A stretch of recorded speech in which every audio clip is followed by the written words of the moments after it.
केंद्रीय budget 2026 UP के किसानों को मिली बड़ी राहत, सब्सिडी बढ़ी। वित्त मंत्री निर्मला सीतारमण ने अपना 9वां बजट पेश किया, जिसमें यूपी जैसे कृषि प्रधान राज्यों पर खास फोकस रहा।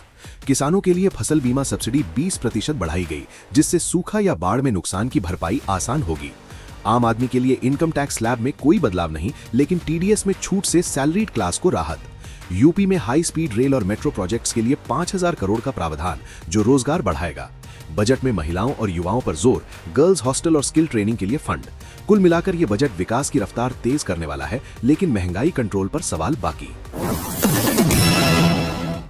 लखनऊ में हेरोइन की बड़ी खेप पकड़ी गई, एक गिरफ्तार। लखनऊ पुलिस ने एक बड़ी कामयाबी हासिल की जब उन्होंने 2 करोड़ की हेरोइन जब्त की। आरोपी को शहर के बाहरी इलाके से पकड़ा गया, जो नशे का बड़ा नेटवर्क चला रहा था। ये ऑपरेशन एसटीएफ और लोकल पुलिस की जॉइंट टीम ने किया, जिसमें महीनों की मेहनत लगी। आम लोगों के लिए चिंता की बात है कि युवाओं में नशे की लत बढ़ रही और ऐसी खेपें गांव तक पहुंच रही हैं। पुलिस का कहना है कि आरोपी से पूछताछ में और गिरफ्तारियां हो सकती हैं। सरकार ने नशा मुक्त यूपी का अभियान तेज किया, लेकिन ग्राउंड पर अभी और सख्ती जरूरी। महोबा में बीजेपी विधायक ने मंत्री का काफिला रोका, तनाव बढ़ा। महोबा में बीजेपी के ही विधायक बृजभूषण राजपूत ने जल शक्ति मंत्री स्वतंत्र देव सिंह का काफिला रोक लिया, जिससे झड़प की नौबत आ गई। वजह जल जीवन मिशन के तहत खोदी गई सड़कों की बदहाली बताई जा रही है, जो आम लोगों की दिक्कत बढ़ा रही। मंत्री ने इसे गलतफहमी बताया, लेकिन विधायक का कहना है कि विकास कार्यों में लापरवाही बर्दाश्त नहीं। इस घटना से पार्टी में आंतरिक कलह उजागर हुई, जो 2027 चुनावों से पहले चिंता की बात। स्थानीय लोग कहते हैं कि सड़कें खराब होने से रोजाना दुर्घटनाएं हो रही हैं। सीएम योगी ने जांच के आदेश दिए ताकि ऐसी घटनाएं ना दोहराएं। आगरा में 6 तीर्थयात्रियों की मौत, ट्रक ने ऑटो को कुचला। आगरा हाईवे पर स्पीडिंग कंटेनर ट्रक ने 2 ऑटो को कुचल दिया, जिसमें उड़ीसा से जगन्नाथ दर्शन कर लौट रहे 6 लोगों की मौत हो गई। 5 घायल अस्पताल में हैं और पुलिस ने ट्रक ड्राइवर को गिरफ्तार किया। ये हादसा ओवरलोडिंग और तेज रफ्तार से हुआ, जो यूपी हाईवेज पर आम समस्या है। आम आदमी के लिए सड़क सुरक्षा बड़ा मुद्दा, क्योंकि ऐसे हादसे हर रोज दर्जनों जिंदगियां लूटते हैं। सरकार ने हाईवे पर सीसीटीवी और स्पीड कैमरा बढ़ाने का वादा किया। परिवारों ने मुआवजे की मांग की और जांच में ट्रक की फिटनेस पर सवाल उठे। नोएडा में टेकी मौत, बिल्डरों पर नया एफआईआर, प्रदूषण नियम तोड़े। नोएडा में टेकी की मौत के केस में बिल्डरों पर नया एफआईआर दर्ज, क्योंकि उन्होंने प्रदूषण नियमों का उल्लंघन किया। निर्माण कार्यों में धूल और केमिकल से हेल्थ हैजार्ड बढ़ा, जो आम लोगों की सांस की बीमारियां बढ़ा रहा। कोर्ट ने 2 कर्मचारियों को जमानत दी, लेकिन कंपनी पर सख्ती बरकरार। शहरवासियों के लिए एयर क्वालिटी इंडेक्स चिंता का विषय, खासकर सर्दियों में। सरकार ने थर्ड पार्टी ऑडिट का आदेश दिया ताकि ऐसे हादसे ना हो। ये केस यूपी में कंस्ट्रक्शन सेफ्टी पर नई बहस छेड़ेगा।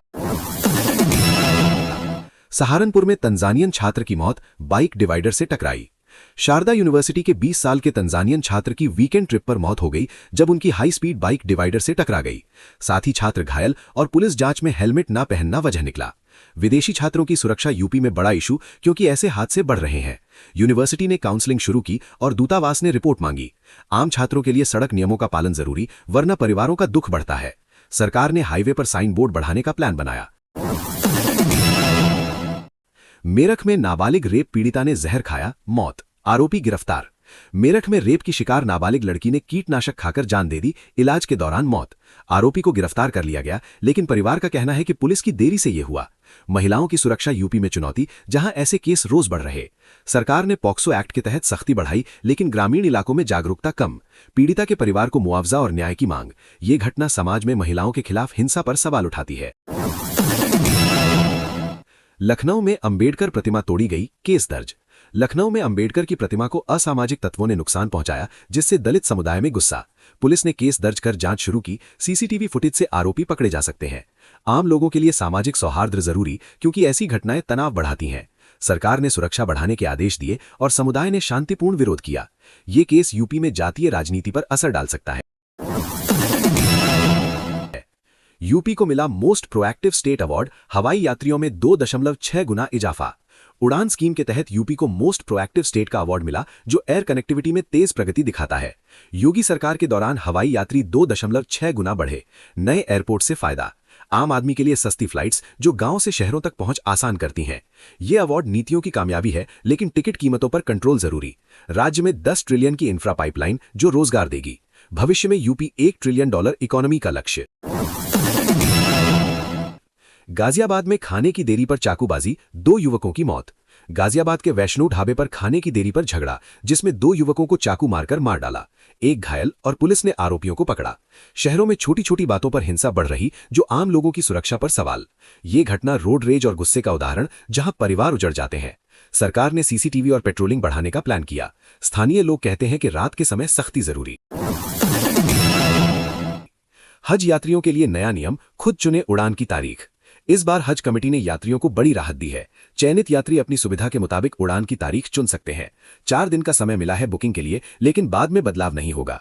यूपी से इस साल 17,184 हज यात्री 22 अप्रैल से 2 मई तक सऊदी जाएंगे।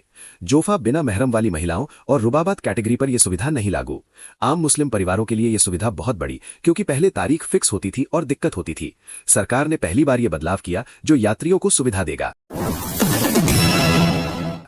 यूपीपीएससी 2026 कैलेंडर जारी, पीसीएस प्री 9 दिसंबर को। लाखों युवाओं के लिए बड़ी खबर, उत्तर प्रदेश लोक सेवा आयोग ने 2026 का पूरा एग्जाम कैलेंडर जारी कर दिया। फरवरी से दिसंबर तक पीसीएस, आरओ, शिक्षक, मेडिकल, टेक्निकल भर्तियां होंगी। पीसीएस प्री 9 दिसंबर को, जो तैयारी करने वालों को प्लान बनाने में मदद करेगा। अभ्यर्थी अब टाइम टेबल बनाकर रिवीजन कर सकते हैं। ये कैलेंडर सरकारी नौकरी की तैयारी में लगे युवाओं के लिए गेम चेंजर है। आयोग ने कहा कि तारीखें फाइनल हैं, कोई बदलाव नहीं होगा। सेना भर्ती रैली 2026, अग्निवीर रजिस्ट्रेशन शुरू।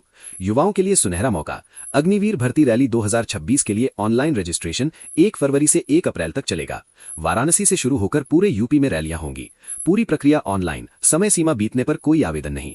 भारतीय सेना की वेबसाइट पर जाकर अप्लाई करें। ये युवाओं को सेना में करियर बनाने का बड़ा चांस दे रहा है। सरकार ने कहा कि फिटनेस और मेरिट पर फोकस रहेगा। प्रयागराज में माघी पूर्णिमा के लिए भारी वाहन नो एंट्री। माघ मेला देखते हुए प्रयागराज में भारी वाहनों पर सख्ती। शहर की सीमाओं पर नो एंट्री आज रात 12 बजे से सोमवार दोपहर तक। मंदिर मोड़, थाना, बमरौली जैसे कई पॉइंट्स पर डायवर्जन। केवल मेले से जुड़े वाहन शहर में एंटर कर पाएंगे। आम लोगों को ट्रैफिक जैम से बचाने के लिए ये कदम। पुलिस ने वैकल्पिक रूट बताए हैं, सावधानी बरतें। अलीगढ़ में यूजीसी नए नियमों का विरोध, छात्रों ने पुतला फूंका। अलीगढ़ में नए यूजीसी कानूनों के खिलाफ जोरदार प्रदर्शन। राष्ट्रवादी छात्र संगठन ने कलेक्ट्रेट के बाहर पुतला जलाया। छात्रों ने यूजीसी एक्ट वापस लो के नारे लगाए, राष्ट्रपति को ज्ञापन सौंपा। अखिल भारतीय क्षत्रिय महासभा ने भी विरोध जताया। हिंदू छात्रों में विभाजन करने वाले कानून को बर्दाश्त नहीं करेंगे। ये विरोध यूनिवर्सिटी और कॉलेजों में फैल सकता है। आगरा में बैंक कर्मचारियों की हड़ताल, संजय प्लेस पर प्रदर्शन। United forum of bank unions के कॉल पर आगरा में हड़ताल। पब्लिक, प्राइवेट, फॉरेन, कोऑपरेटिव बैंकों के कर्मचारी शामिल। संजय प्लेस एलआईसी बिल्डिंग पर जोरदार प्रदर्शन। 5 डे वर्किंग वीक की मांग तेज। ग्राहकों को दिक्कत हुई, लेकिन कर्मचारी एकजुट। ये हड़ताल पूरे यूपी में फैल सकती है। Greater Agra master plan 2041, smart city में आईटी पर्यटन बूस्ट। यमुना एक्सप्रेसवे एरिया में 14,480 हेक्टेयर में ग्रेटर आगरा अर्बन सेंटर बनेगा। येइडा ने 2041 मास्टर प्लान ड्राफ्ट लोकल अफसरों को सौंपा। आईटी, पर्यटन, गैर प्रदूषणकारी इंडस्ट्री को बढ़ावा। गौतम बुद्ध यूनिवर्सिटी के 105 सुझाव शामिल। आम लोगों के लिए रोजगार और बेहतर शहर। 58 गांवों का विकास भी प्लान में। बनारस में 500 bed super speciality hospital railway quarter तोड़कर बनेगा। रेल इंजन कारखाने कैंपस में पीपीपी मॉडल पर 500 बेड। बरेका गेट के अंदर 120 क्वार्टर तोड़े जाएंगे। 7 एकड़ रेलवे लैंड डेवलपमेंट अथॉरिटी को सौंपा जाएगा। ये हॉस्पिटल काशी वासियों के लिए बड़ी सुविधा। इलाज आसान होगा, लेकिन क्वार्टर वाले कर्मचारियों को रिहैबिलिटेशन की जरूरत।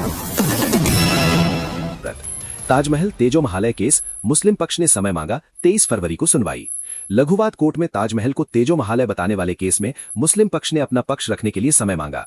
वादी ने विरोध किया, लेकिन कोर्ट ने अर्जी मंजूर की। दाखिला आपत्ति की कॉपी देने का आदेश। अगली सुनवाई 23 फरवरी। ये केस सालों से चल रहा, आम लोगों में बहस छिड़ी हुई है। पूर्व विधायक इरफान सोलंकी का गैंगस्टर केस जारी, एचसी ने अर्जी खारिज। कानपुर के पूर्व सपा विधायक इरफान सोलंकी को इलाहाबाद एचसी से झटका। गैंगस्टर एक्ट मुकदमा रद्द करने की अर्जी खारिज। जाजमऊ थाने में 2022 में केस दर्ज। ट्रायल कोर्ट के समन पर सवाल उठाए थे। कोर्ट ने दोनों पक्ष सुने, फैसला सुरक्षित रखा था। अपराधियों पर सख्ती का संदेश। गोरखपुर में हेरिटेज फूड फेस्टिवल, एक जिला एक व्यंजन चुनेंगे। Gorakhpur university heritage food festival कर रही है, जहां हर जिले के खास व्यंजन चुनकर एक जिला एक व्यंजन का टैग दिया जाएगा। निर्णायक टीम टेस्ट करेगी, फिर शासन को भेजा जाएगा। ये फेस्टिवल लोकल स्वादों को बढ़ावा देगा, पर्यटन भी बढ़ेगा। आम लोग कहते हैं कि यूपी के व्यंजन दुनिया में फैलने चाहिए। सरकार ने कहा कि हर जिले से 2 से 5 व्यंजन चिन्हित होंगे। ये युवाओं और किसानों के लिए बड़ा मौका है।